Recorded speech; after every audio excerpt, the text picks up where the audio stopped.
We live in the era of the average panic. It's a quiet, modern shadow. It isn't the fear of failure, but the fear of being unexceptional in a world that only rewards the extreme. We are the first generation of humans who compare our daily behind-the-scenes footage with everyone else's highlight reels. Meet Elena. She is talented, disciplined, and kind. By any historical standard, she is thriving. But Elena doesn't feel like she's thriving. She feels like she's falling behind. In her mind, there is a constant tally. Who got the promotion? Who's traveling? Who's more authentic? Elena isn't a zombie. She is a high-functioning, empathetic person trying to navigate a digital architecture designed to exploit her evolutionary need for social belonging. The tension she feels is the gap between her values and her impulses. This isn't a character flaw. It's a biological mismatch. And the more she tries to hustle her way out of feeling average, the more average she feels, because the game of more has no finish line. To understand Elena's path out, we have to look back 2,500 years to the Indo-Gangetic Plain. While modern culture tells us to lean into the wind of public opinion, ancient Buddhist psychology suggested a different posture. They called it Upeksha, often mistranslated in the West as indifference or detachment.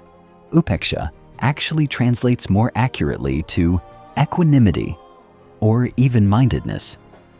It comes from the roots upa, meaning over, and iksh, meaning to look. It means to look over or to see the whole picture with a spacious heart. In the Visuddhimagga, a 5th century manual of Theravada Buddhism, Upeksha is described as the majestic neutrality of a mountain. It wasn't about not caring.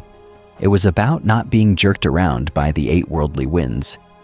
The ancient practitioners understood that if your peace depends on being above average, you have handed the keys to your soul to a crowd that doesn't even know your name.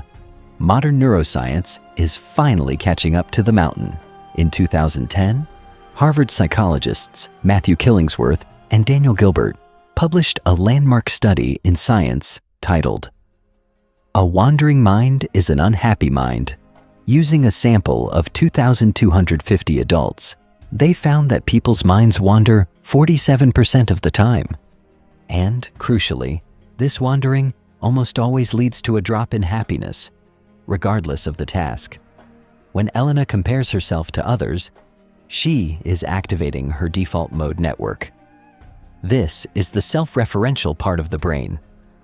While essential for planning, an overactive DMN is linked to rumination and what psychologists call social comparison anxiety. Furthermore, research from Vogel et al. At the University of Toledo demonstrated that frequent upward social comparison on digital platforms is a direct predictor of lower self-esteem and higher depressive symptoms. The brain processes a lack of likes in the same regions it processes physical pain. Elena isn't weak. Her brain is literally signaling a social injury. The bridge between Upeksha and modern science lies in cognitive flexibility. The goal isn't to stop the world from spinning. It's to change our relationship to the spin. When we practice equanimity, we aren't suppressing our feelings. We are widening the container. We are moving from the self-center to the presence center. This is the shift. Elena stops asking, "Am I better than them?" and starts asking, "What is happening right now? And can I be okay with it?" Transformation requires more than a mindset shift. It requires deliberate, measurable practice. Here is the Upeksha Framework. Practice 1. The 10-minute non-reactive observation.